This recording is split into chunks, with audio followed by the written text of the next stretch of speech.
warahmatullahi wabarakatuh. Hai kawan-kawan, nama saya Putri Nufaraai dari Sekolah Kebangsaan Pasir Putih Tawau. Cinta Allah, cinta sejati, Allah fikri Bapak, syurga mimpi. Itulah tajuk yang saya akan bahas kali. Kawan-kawan, sebagai orang Islam, kita wajib berbakti kepada Bapa sebagaimana difirmankan oleh Allah Subhanahu wa Ta'ala dalam Al-Quran surah An-Nas ayat 36 yang bermaksud, sembahlah Allah dan janganlah kamu mempersekutukan dengan sesuatu pun, dan berbuat baiklah kepada kedua orang tuamu. Kawan-kawan, cubalah kita hitung jasa ibu bapa kita. Tentu tidak akan mampu menghitungnya kerana jasa ibu bapa kita tidak terkira nilainya. Subhanallah, mulianya jasa ibu bapa kita. Kawan-kawan, marilah kita menyayangi ibu bapa kita dan sentiasa mendoakan ibu bapa kita. Bismillahirrahmanirrahim. Allahumma ghafirli wal walidayya warhamhuma kama rabbayani shaghira. Amin. Maksudnya, ya Allah, ampunilah dosaku dan ampunilah dosa ibu bapaku, dan kasihanilah mereka sebagaimana mereka mengasihaniku sejak kecil lagi. Demikian yang dapat saya sampaikan. Pak Haji beli durian. Mohon maaf ada kesalahan. Wabillahi taufiq wal hidayah. Wassalamualaikum warahmatullahi wabarakatuh. Indah berbandang si awan petang, berarak di celah pepohon ara. Rajin sedekah, rezeki datang. Awal bismillah, pembuka bicara. Bismillahirrahmanirrahim. Assalamualaikum warahmatullahi wabarakatuh. Waalaikumsalam warahmatullahi wabarakatuh. Innal hamdalillah. Pertama sekali, marilah kita panjatkan puji serta syukur kehadrat Allah yang Maha Ghafur. Selawat serta salam semoga tetap tercurah kepada junjunan alam, yakni Habibina wa Nabiyina wa Maulana Muhammad sallallahu alaihi wasallam. Dewan juri yang saya hormati sekalian, guru-guru dan rakan-rakan, betapa berbahagianya saya masih dapat berdiri di sini pada hari ini. Jamaah, oh jamaah, alhamdulillah. Izinkanlah pada kesempatan ini saya menyampaikan ceramah dengan tajuk manfaat sedekah. Kalau difikir-fikir ya kawan-kawan, hidup ini terasa sangat singkat. 9 bulan dalam kandungan ibu kita, lalu dilahirkan jadi bayi. Anak-anak terus tumbuh jadi remaja, kemudian dewasa, lalu berumah tangga. Ada anak, ada cucu, lalu estate. Tibalah masa untuk dicabut nyawanya. Pertanyaannya kawan-kawan, kalau kita sudah meninggal, apa yang akan kita bawa sebagai bekal di akhirat nanti? Apakah kita akan membawa handphone yang terbaru yang berjenama mahal, iaitu Apple iPhone? Jawapannya no. Atau kita meninggal, adakah kereta mewah yang bernama Mercy yang akan kita bawa? Jawapannya no. Atau rumah mewah dengan peralatan yang serba wah? Jawapannya semestinya no. Atau duit yang banyak? Jawapannya juga no. Habis itu, apa ya? Yang akan kita bawa sebagai bekal di akhirat kelak nanti tidak lain dan tidak bukan adalah amal baik kita. Amal baik tu ada banyak tau. Menolong ibu bapa itu amal baik. Rajin belajar itu amal baik. Apatah lagi dengan bersedekah. Hadirin rahimakumullah. Mengenai sedekah ada banyak keuntungan yang akan kita dapatkan. Tapi dengan satu syarat, ikhlas. Keuntungan utama dari sedekah tergambar dalam sabda Rasulullah sallallahu alaihi wasallam yang bermaksud bersedekahlah kalian kerana sedekah itu sebagai pelepasmu dari api neraka. Ini amatlah jelas bahawa kebiasaan melaksanakan sedekah disertai dengan hati yang ikhlas dapat menghindarkan kita dari siksa api neraka. Mungkin ada yang tertanya, sebaik mana sedekah? Banyak tapi tak ikhlas atau sedekah sedikit tapi ikhlas? Christina nak jawab, yang paling baik ialah banyak tapi ikhlas. Setuju tak? Atau mungkin ada juga yang tertanya, kalau tak ada duit dan harta, macam mana nak sedekah? Kawan-kawan tahu tak? Dengan senyuman yang ikhlas dan pertolongan tenaga, itu pun dikira sebagai satu sedekah tahu. Jadi, kesimpulannya, marilah kita amalkan kebiasaan sedekah baik dengan harta, tenaga, fikiran ataupun amal baik kita. Semoga kita semua terhindar dari api neraka. Amin ya rabbal alamin. Akhir kata, kalau ada piring yang pecah, jangan disimpan di dalam peti. Kalau ada kata-kata Christina yang salah, jangan disimpan di dalam hati. Burung irian, burung cenderawasih. Cukup sekian, terima kasih. Unzur maqala wa tanzur man qala. Billahi fi sabilil haq. Wassalamualaikum warahmatullahi wabarakatuh. Assalamualaikum warahmatullahi wabarakatuh. Yang dihormati pengacara majlis, para hakim yang arif lagi bijaksana, guru-guru serta rakan-rakan sekalian. Saya akan menyampaikan cerita yang bertajuk pengorbanan Nabi Ismail alaihi salam. Nabi Ismail merupakan putera kepada Nabi Ibrahim dan Siti Hajar. Baginda seorang anak yang soleh dan taat kepada perintah Allah dan juga ibu bapanya. Berakhlak dan berbudi pekerti mulia. Firman Allah dalam surah Al-Shaffat ayat 101.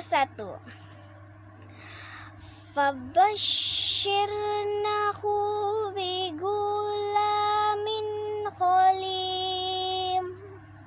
Maksudnya, maka kami beri kabar gembira kepadanya dengan kelahiran seorang anak yang sangat sabar. Ya kawan-kawan, anak adalah anugerah dari Allah yang tidak ternilai harganya. Kekejaman seorang ibu mengurung anaknya berusia 3 tahun di Tampin Negeri 9 mengundang rawan di hati masyarakat. Masya Allah. Ya kawan-kawan, berat mata memandang, berat lagi bahu memikul. Perintah Allah terus diterima melalui mimpi. Tiada terduga anak disembelih. Tiada tara menjadi walang hati ayahanda. Firman Allah dalam surah Al-Shaffat ayat 103. Falamma aslama wa tallahu lil jabin Maksudnya, maka ketika keduanya telah berserah diri dan dia Ibrahim membaringkan anaknya atas pelipisnya untuk melaksanakan perintah Allah. Ya kawan-kawan, takdir Allah walaupun kelihatan pahit dan menyedihkan, sentiasa ada hikmah yang tersembunyi. Kematian 3 orang kanak-kanak di Lombong Bauxit, Kuantan baru-baru ini menyebabkan kawasan itu terus ditutup. Kawan-kawan, anak dan ayah bekerja sama, kepatuhan Allah tunggal utama, walau sayu membelah sukma, ketaatan penyerahan sungguh bermakna. Dalam kalamnya yang teragung, surah Asy-Syafaat ayat 102. Qul ya abatif ilma tu'mar. Maksudnya, wahai ayahku, lakukanlah apa yang diperintah Allah kepadamu. Lihat ya kawan-kawan, betapa redonya Nabi Ismail dengan perintah Allah. Kita hendaklah mencontohi umat Islam di Aleppo, sirah yang redo dengan peperangan yang berlaku terhadap mereka. Kawan-kawan, Iblis menghasut Ibrahim dan Hajar. Jangan dikorbankan anak anda tercinta. Ismail juga turut digoda, namun itu sia-sia belaka. Kalam ilahi yang berbunyi, wa fadainahu bizibhin azim. Maksudnya, sesungguhnya ini benar-benar suatu ujian yang nyata. Surah Asy-Syafaat ayat 107. Kawan-kawan, ingat, iblis dan syaitan musuh utama yang menyesatkan kita. Janganlah mudah terpedaya dan tipu daya iblis durjana.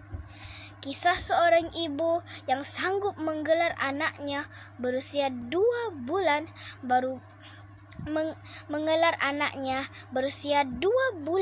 baru-baru ini di Kota Baru amat menuntun jiwa. Firman Allah Ta'ala surat Al-Kautsar ayat 1 hingga 2. Inna a'tainakal kautsar fasholli lirabbika wanhar. Maksudnya, sungguh kami telah memberimu Muhammad nikmat yang banyak, maka laksanakan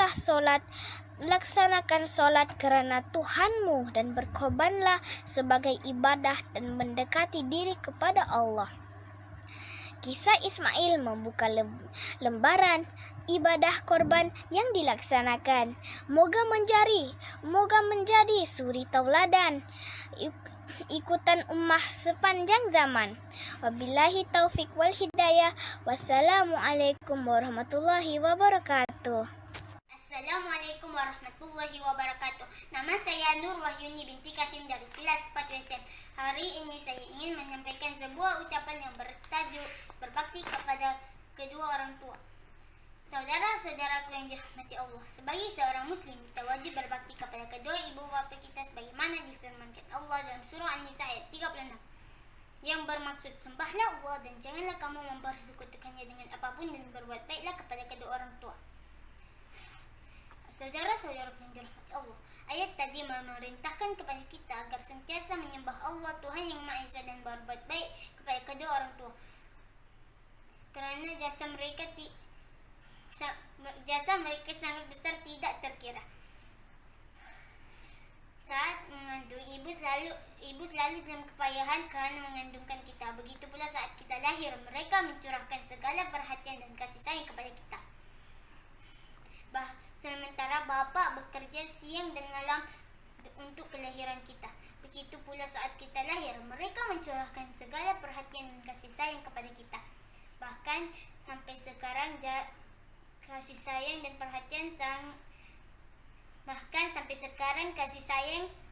dan perhatian tidak terkira.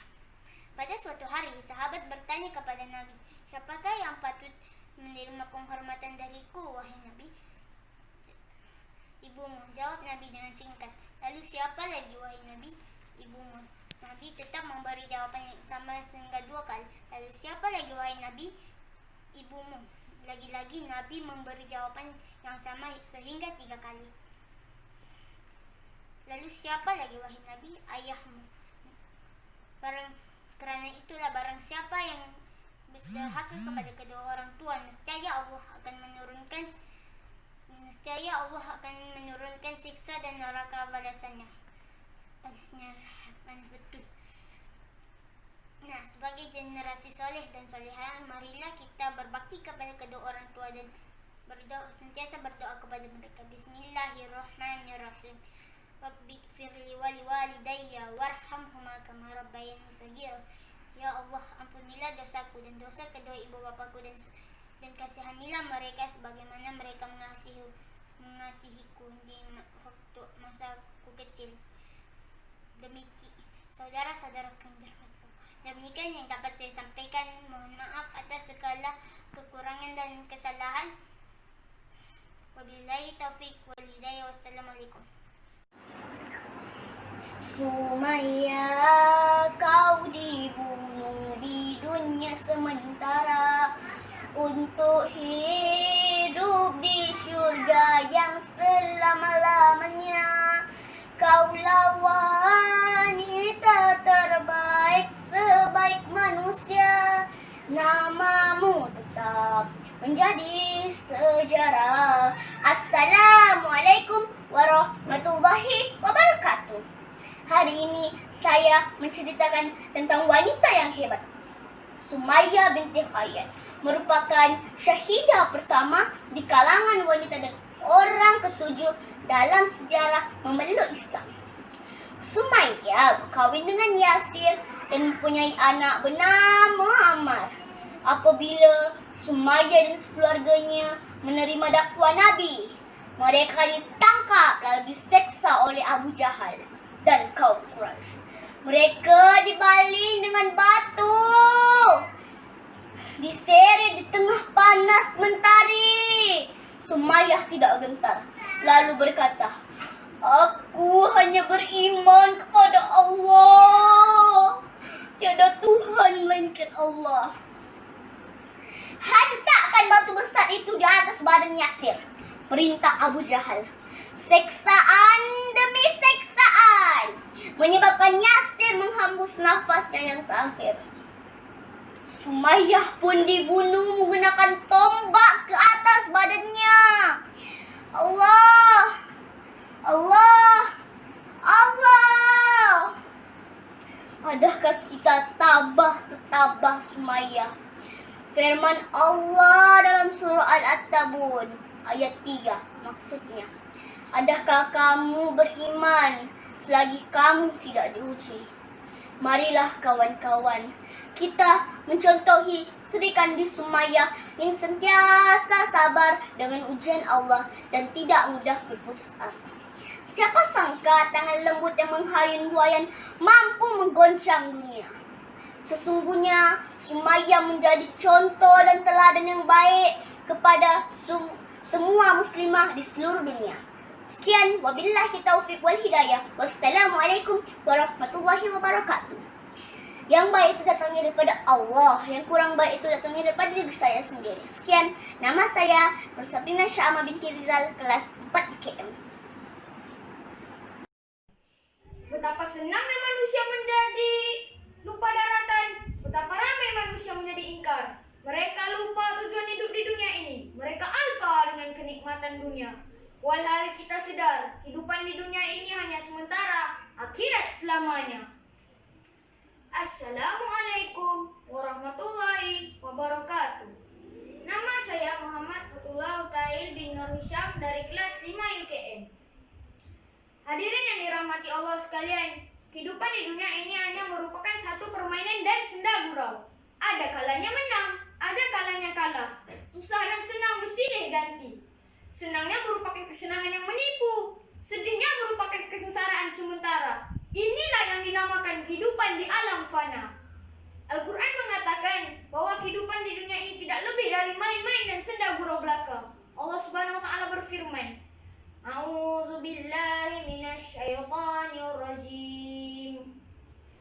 Wamal hayatud dunya illa la'ibun wa lahwun walad darul akhiratu khairul lillazina yattaqun. Afala ta'qilun. Maksudnya, dan tiadalah kehidupan di dunia ini melainkan main-main dan senda gurau belaka. Sesungguhnya kampung akhirat itu lebih baik bagi orang-orang yang bertakwa. Surah Al-An'am ayat yang ke-32. Sahabat yang dimuliakan, Allah Subhanahu wa taala telah menjadikan matlamat ujian kepada manusia hidup di dunia ini untuk melihat siapakah yang paling baik dan siapakah yang paling buruk. Ketahuilah, sesungguhnya kenikmatan yang teragung dan terbesar yaitu kenikmatan yang akan dapat dirasai sepenuhnya di hari akhirat nanti. Kenikmatan akhirat itulah yang akan membawa seorang hamba kepada kemuliaan yang kekal. Karena itu hakikatnya seorang mukmin tidak mengejar kenikmatan di dunia yang tidak mempunyai apa-apa melainkan sedikit saja dibandingkan dengan kenikmatan berupa kemuliaan di sisi Allah Azza wa Jalla. Hadirin yang dirahmati Allah sekalian, marilah sama-sama kita menjadikan kehidupan di dunia ini sebagai medan untuk kita beramal dan menyediakan persiapan untuk kita menuju ke alam akhirat nanti. Janganlah kita mensia-siakan masa, umur, dan tenaga tanpa membuat pelaburan untuk bekalan di sana. Renungkanlah dan bertindak segera tanpa ditangguh-tangguhkan lagi. Wahai manusia, jangan engkau tertipu daya oleh dunia yang fana sebagai tempat ujian bagi kita. Dunia sementara, akhirat selama-lamanya. Orang kaya mati, orang miskin mati, raja-raja mati, rakyat biasa mati, semua pergi menghadap Ilahi. Dunia yang dicari tak ada yang berarti. Sekian, wabillahi taufik wal hidayah. Assalamualaikum warahmatullahi wabarakatuh. Kurusnya kau, tak cukup makan ke? Kau ni kenapa gemuk pula? Inilah manusia, ada saja yang dia tidak puas hati, ada saja yang nak dirunutkan. Tanpa kita sedari bahawa perkara ini boleh memberi kesan negatif terhadap orang lain. Hal ini juga boleh mendatangkan pergaduhan dan perbalahan. Assalamualaikum warahmatullahi wabarakatuh. Nama saya Muhammad Fatwa Yusha bin Nur Hisham dari kelas 4 USM. Hadirin yang dirahmati Allah sekalian, hati adalah salah satu organ tubuh manusia. Dalam Islam, hati adalah penentu sifat seseorang. Baik atau buruk terpulang pada hati mereka. Bahkan Rasulullah SAW saat kecil, hatinya dibersihkan dari berbagai kotoran oleh malaikat Jibril. Hadirin yang dirahmati Allah sekalian, penyakit hati adalah penyakit atau gangguan yang ada pada hati dan perasaan seseorang. Penyakit hati adalah penyakit yang tidak boleh dikesan oleh pihak hospital. Allah Subhanahu wa taala berfirman dalam surah Al-Baqarah ayat ke-10. A'udzu billahi minasyaitonir rajim. Fi qulubihim maradun fazadahumullahu marada. Walahum azabun alimun bima kanu yaksibun. Yang membawa maksud, dan dalam hati mereka ada penyakit, maka Allah tambahkan lagi penyakit itu. Dalam firman lain, Allah mengatakan bahawa penyakit di dalam hati boleh membawa kekafiran dan mati dalam kekafiran. Berikut adalah beberapa jenis penyakit yang bisa terjadi pada manusia dan berbahaya jika dibiarkan begitu saja. Apa itu penyakit hati? Ada berapakah jenis penyakit hati? Antaranya, yang pertama, hasad, iri dan dengki. Kedua, sombong dan takabur. Ketiga, riak dan suka pamer. Keempat, bakir dan kikir. Kelima, ujub. Macam mana nak rawat penyakit ini hadirin dan hadirat sekalian? Dengarkan lagu.